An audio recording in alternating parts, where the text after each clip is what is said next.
Welcome to the Leader Lounge, everybody. I'm your host, Al Blanton, and today we welcome a very special guest, Alabama Secretary of State, Wes Allen, to the show. Wes? Yes, sir. How you doing, man? Thank you. Appreciate it. Good to have you today. Thank you. Yeah.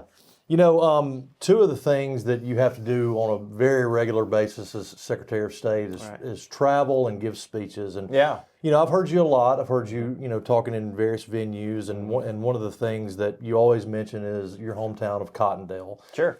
And so I want to start out by asking that question. What are some things about that community that shaped you and kind of made you who you are today? Well, appreciate you having me on. Thanks for the time, Al. Always good to be in Jasper. Cottondale, of course, that's where I was born and reared, in a little unincorporated part of Tuscaloosa County. And, to be born and raised at the end of a dirt road, and the values of what that instills in you, mom and dad and extended family all kind of lived around me, so I had those aunts and uncles and cousins that we grew up with.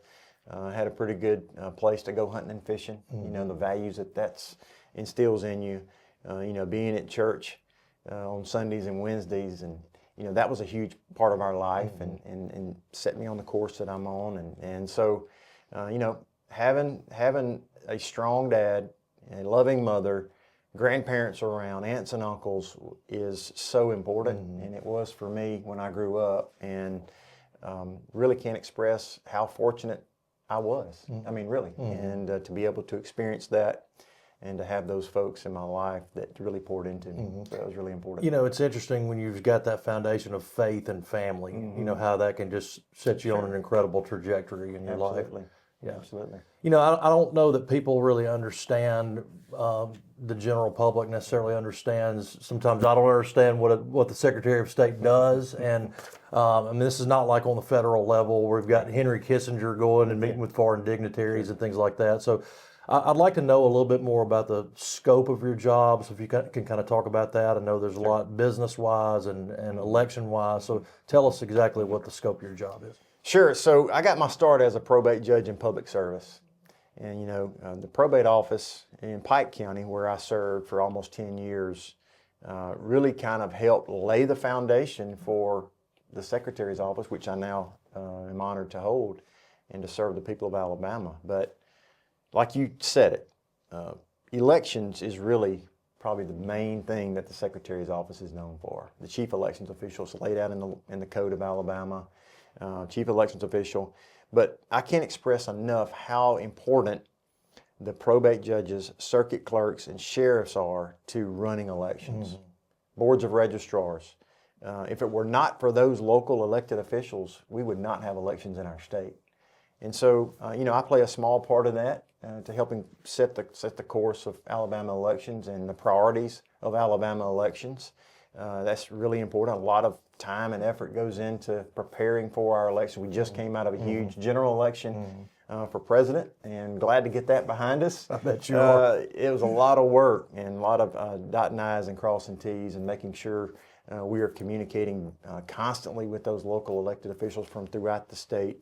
And then our business entity side is really something that kind of flies under the radar, but anytime someone, a business member from Jasper wants to set up a new LLC or an incorporation or dissolve an LLC, any kind of thing that touches business flows through the Secretary's office. And we have I had people this morning tell me, say, hey, I visited your website, we appreciate it. And I always ask, well, tell us how we can make it better to be more business friendly. We want to make sure we cut red tape anytime we can cut the bureaucracy, make it easier, cut fees. For people to go out and be successful with small business. So that's really important to us. And there's just a couple of things that we do. We authenticate all kind of documents. We're a record keeper for the state, just like a probate judge is in their local county. So it's a great experience, and one that I was able to take that local experience from the courthouse and employ it there in the state capitol.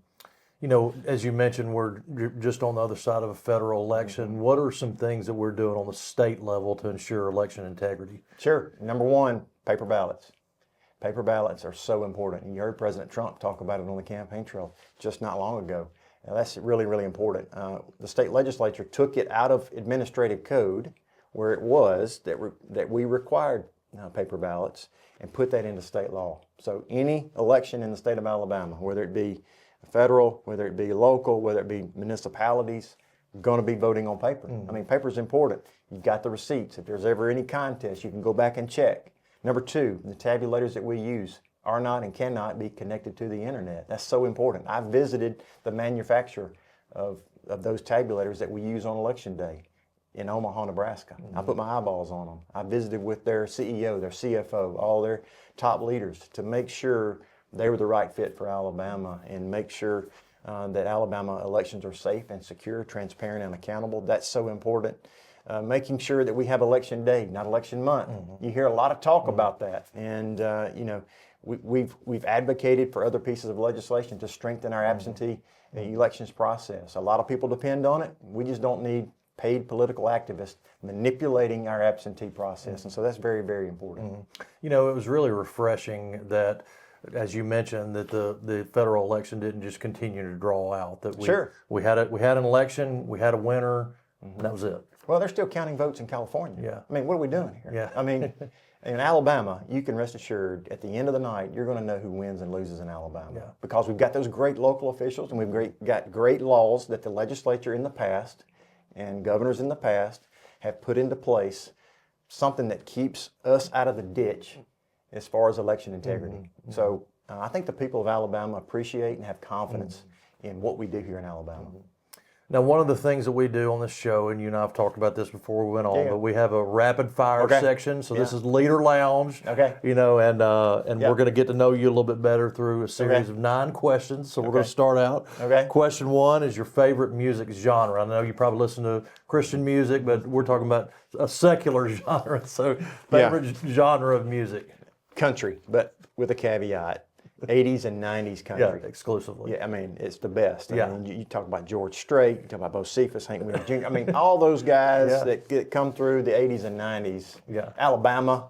Mark Chestnut. Mark Chestnut. Oh yeah, I got him on my phone, on my playlist there. I mean, how can you go more 80s or 90s? The late 80s to 90s, you know, during those formative years. Yeah. But man, it's.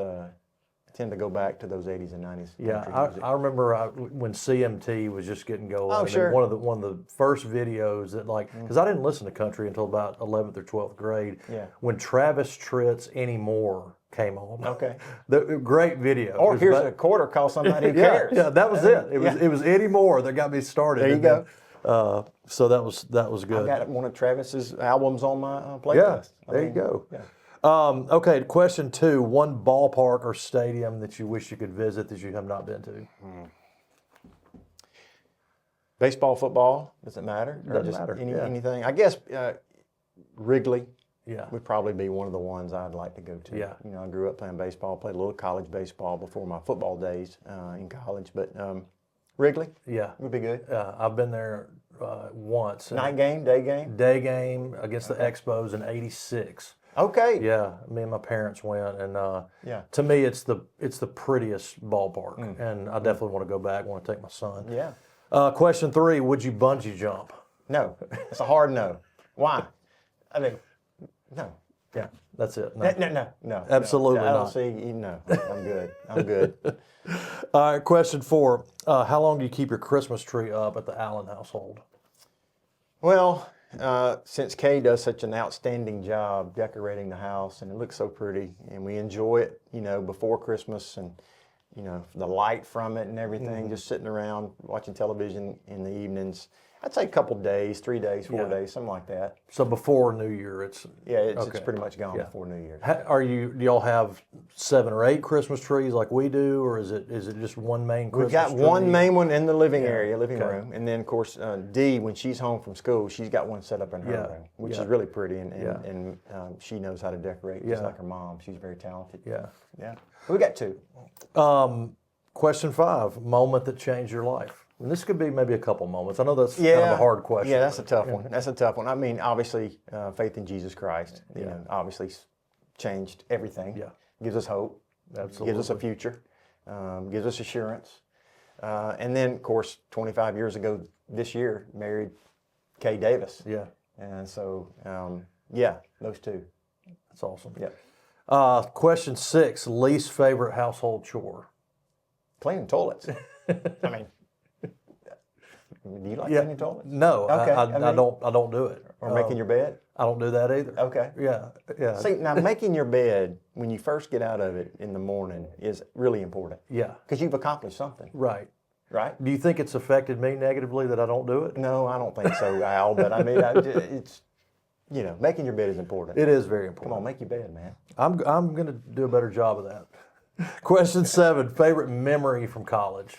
This is an interesting one. Well, I met Kay Yeah. at FCA one night about 9 o'clock, and for whatever reason, I wear contact lenses. And I played football. I was a walk-on wide receiver. At Alabama. At Alabama. Yeah. And for whatever reason, I took my contact lenses out that day, put my glasses on, and I was going to officially meet the head Crimsonette for the $1 Million Band, which Kay was. She was the head Crimsonette. And I don't know why I wore my glasses. Why didn't I just keep my contacts in? But for whatever reason, my right lens popped out of my frames, and I was mortified. And, like she's never going to give me the time of day after this incident. But she's so sweet and wonderful. That, was probably my favorite memory. Number 2, running out of that tunnel as a part of that team. A lot of little boys in the state, dream about that. Yeah. And I was really fortunate to be able to go accomplish that and hang around and just be good enough to be there. Yeah. I wasn't really talented, but to be around those guys, to be in that locker room, to, those relationships you build on that team that you still hold today, that's so important. And being able to come out of that tunnel and then be in the locker room at LSU in 1998 when we scored twice in under 2 minutes to win the game. Zal did the pump. Yeah, And, you remember twice. that game? Oh, absolutely. Yeah. Quincy Jackson caught one, and then Sean Alexander on the wheel route caught it, and then, but that was really special. Yeah. I was a student at Mississippi State back then. I was watching the game that night, and after the second touchdown, I jumped up so high that I knocked a hole through my ceiling. Oh, okay. In my apartment in Starkville. So, incredible game. It was. Okay, let's talk about question number 8, and that's favorite thing about being a dad.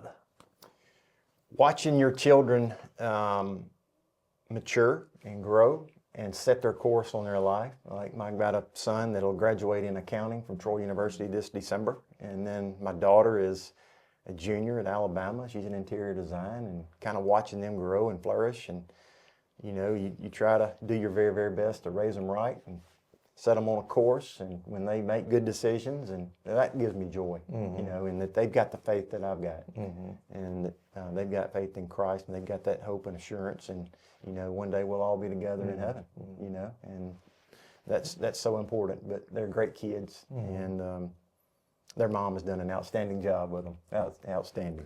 Your children are older than mine. I've got a 6-year-old and a 3-year-old. What advice can you give me? I'm going off script here. What advice can you give me as my kids are getting a little bit older and moving into the middle and high school years? Well, we talked about it earlier, Al, is just you're being intentional with them.